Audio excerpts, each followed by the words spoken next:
So, I think it would be best yung nasa likod, you come forward at para ma-occupy po natin yung mga upuan dito sa harap, no? So, we're going to wait for them before we will going to start. Para yung late na dumating, sila yung mag-occupy dyan sa likod. Okay, so, Forward, okay? Forward. Galaw leader. okay, so I would like our ushers, then we are going to take the Holy Communion, no? And first and for all, I would like to thank yung exhortation ng ating pong area of worshiping the Lord in the area of giving. That is very powerful, no?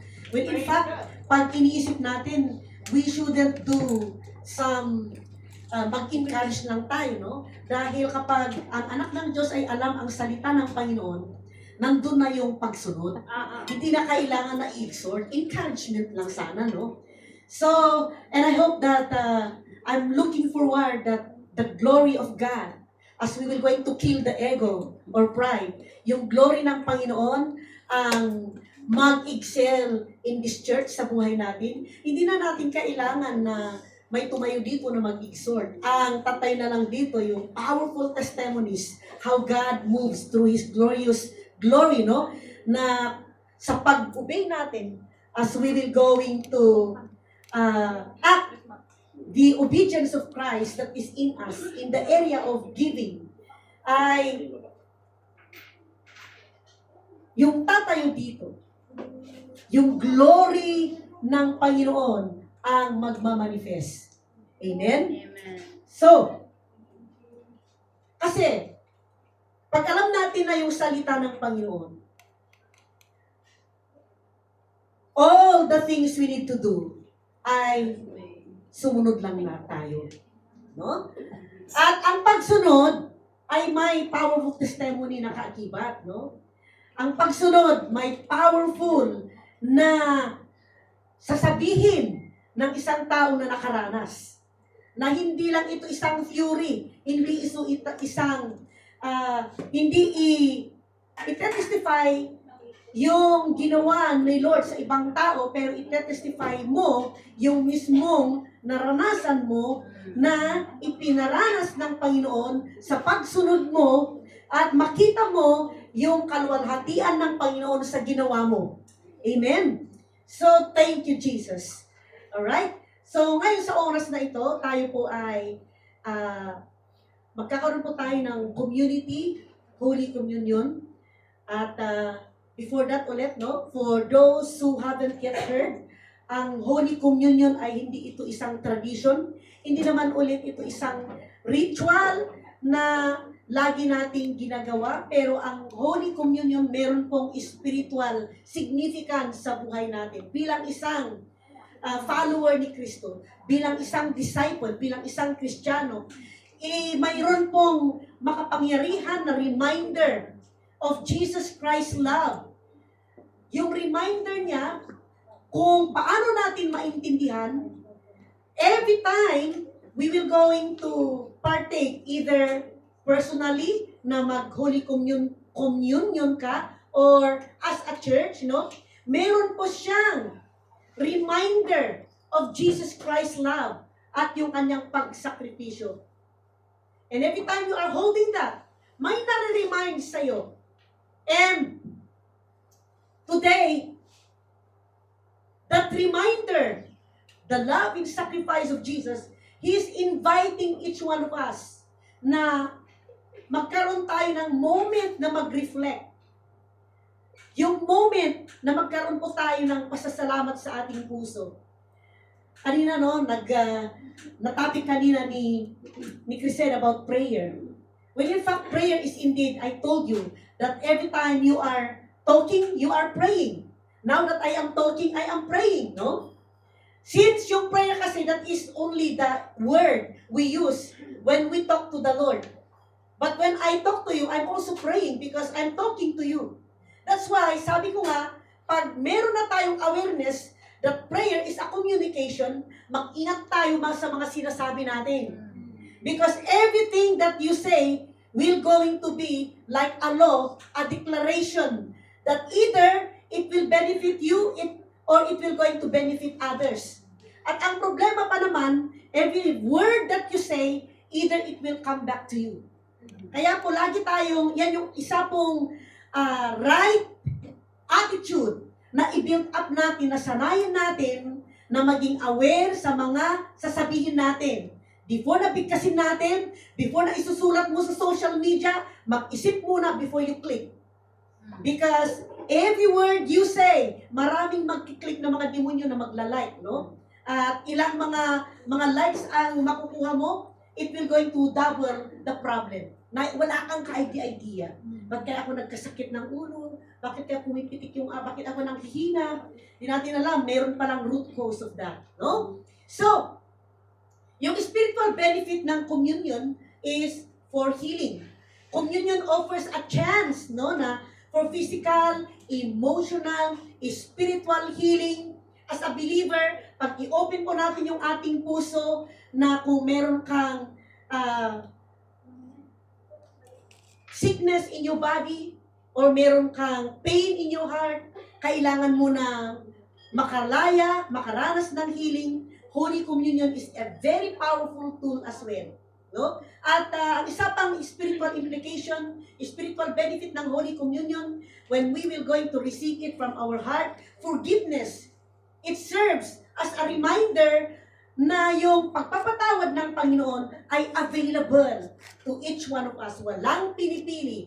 Kaya po, because the blood of Jesus was being poured out 2,000 years ago, once and for all.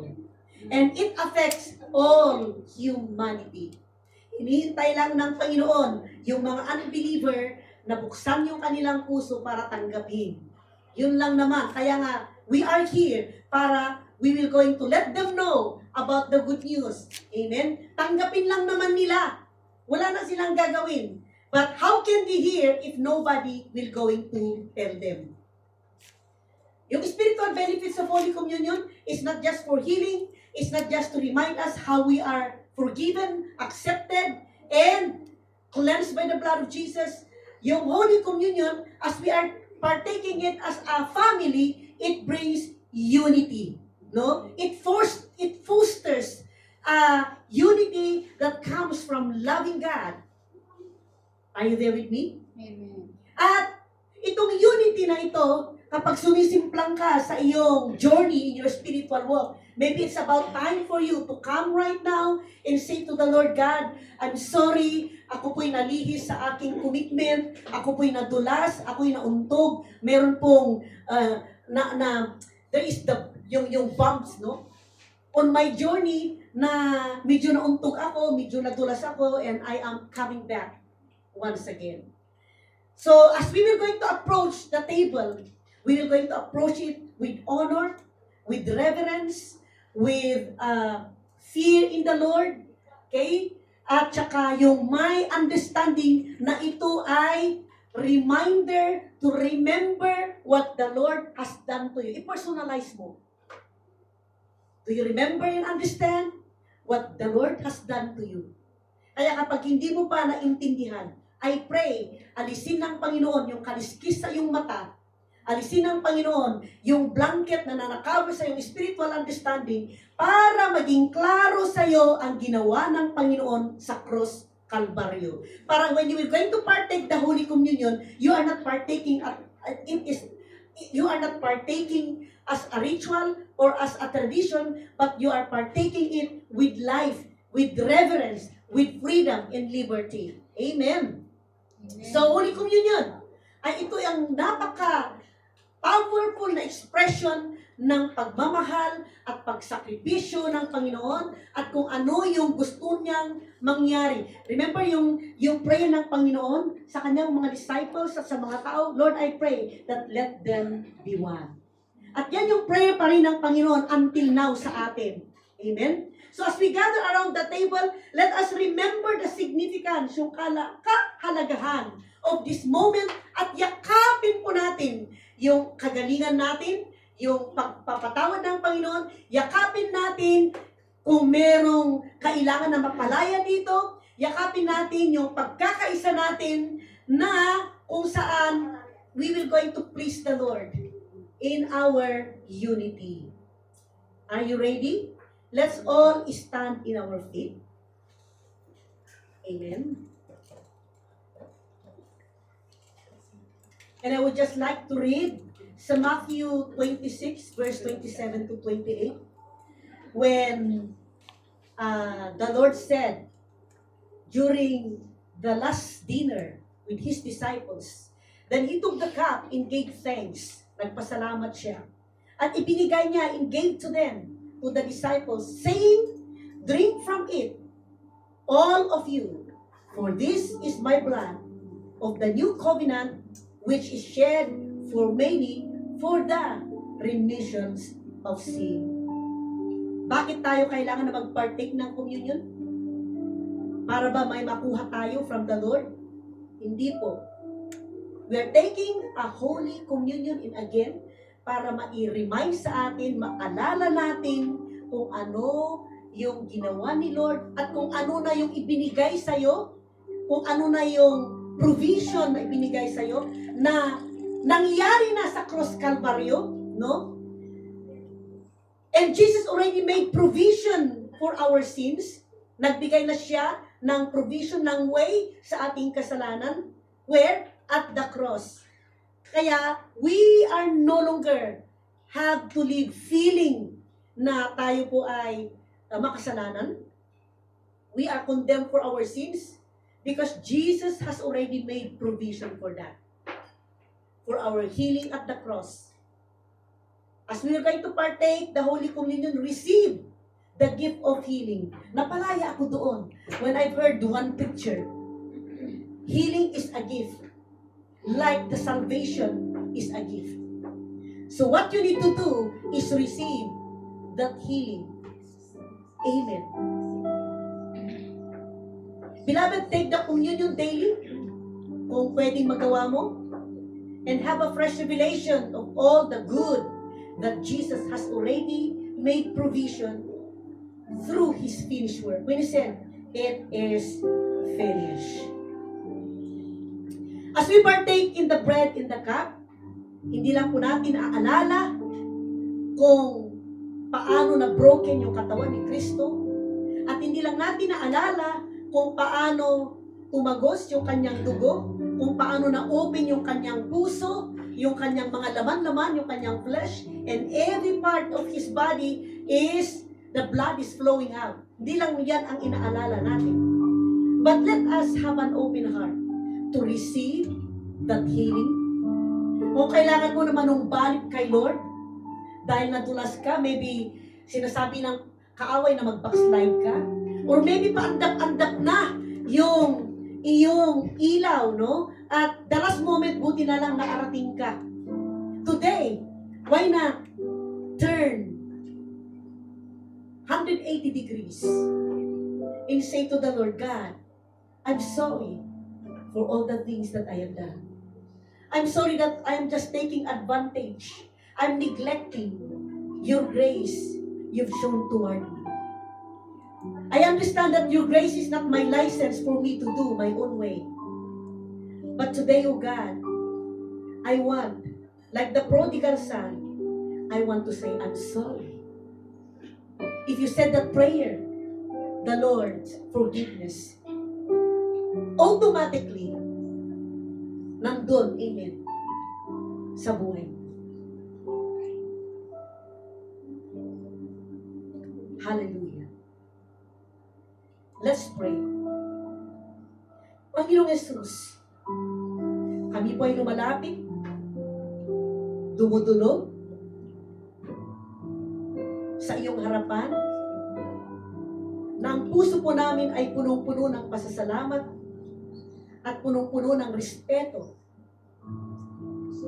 At inaamin namin yung napakatinding regalo na ibinigay ng iyong anak na si Jesus.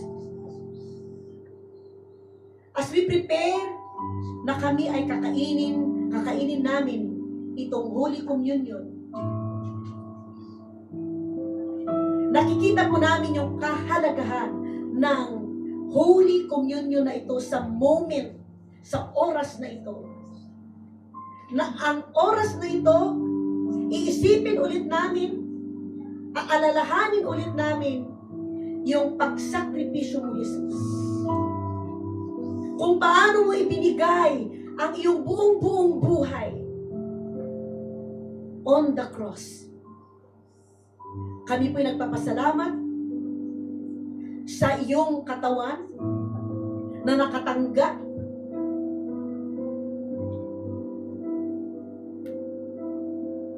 ng mga stripes for humanity.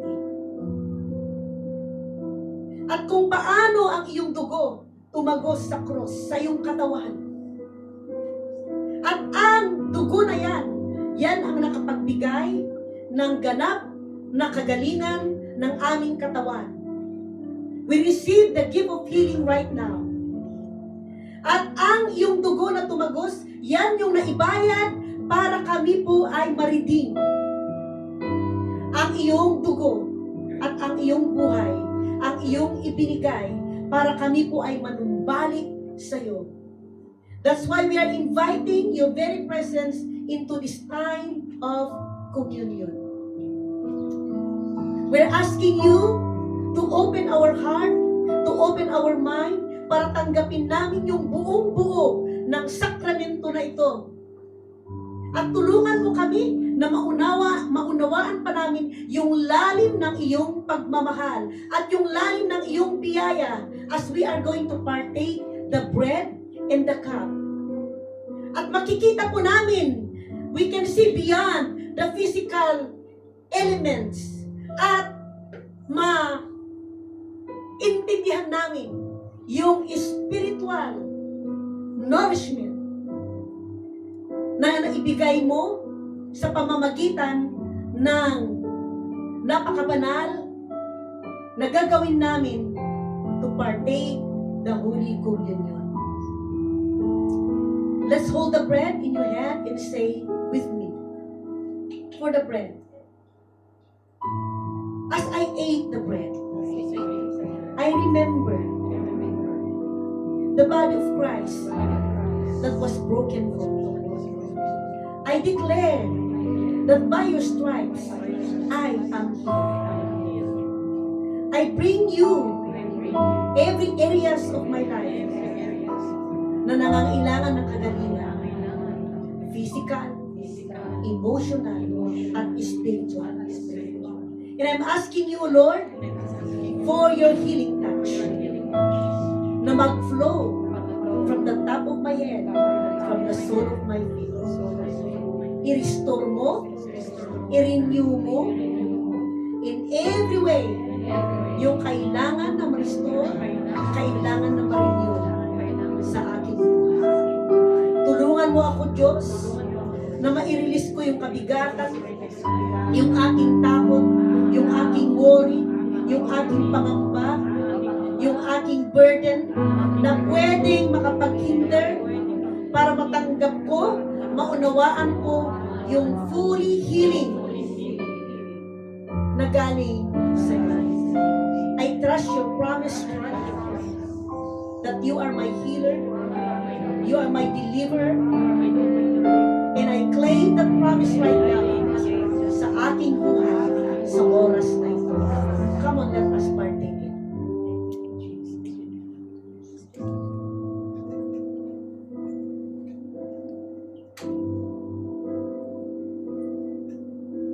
Sige po, hawakan natin yung cup na yan in your hand. And tell the Lord, say this prayer with me with confidence and fire in your heart.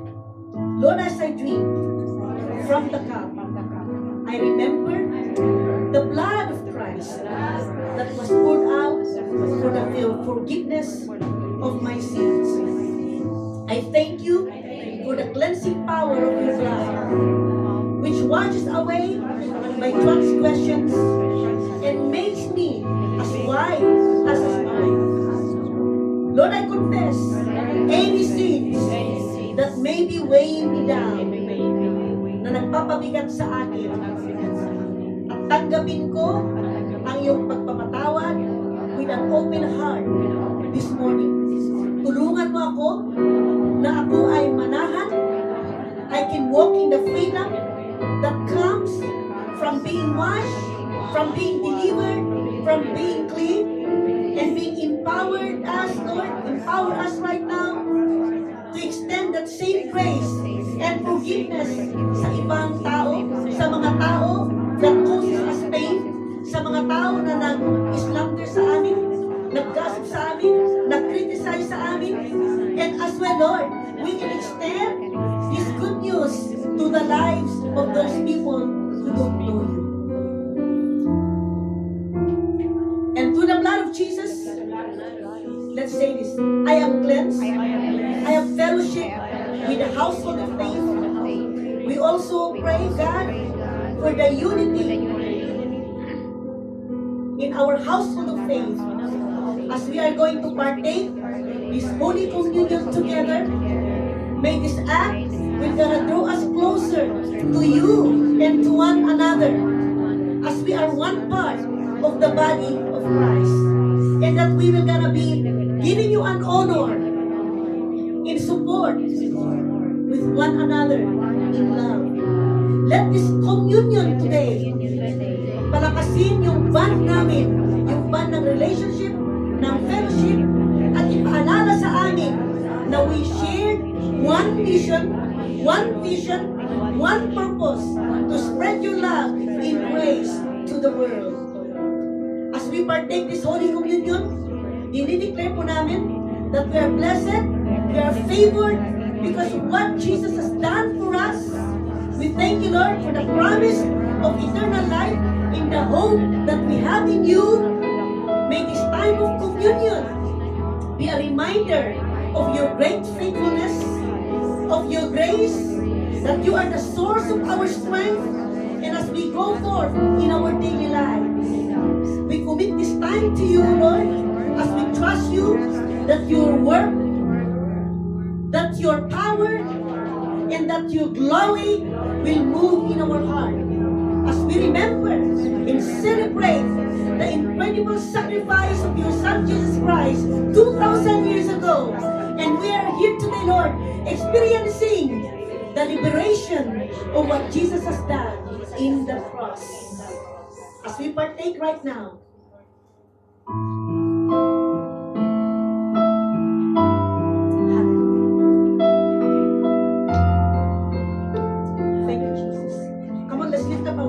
right now. In your own word, pasalamatan mo ang Diyos na buhay. Say it out loud.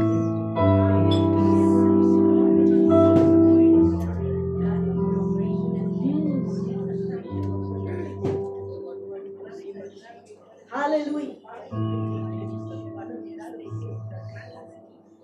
Thank you, Jesus.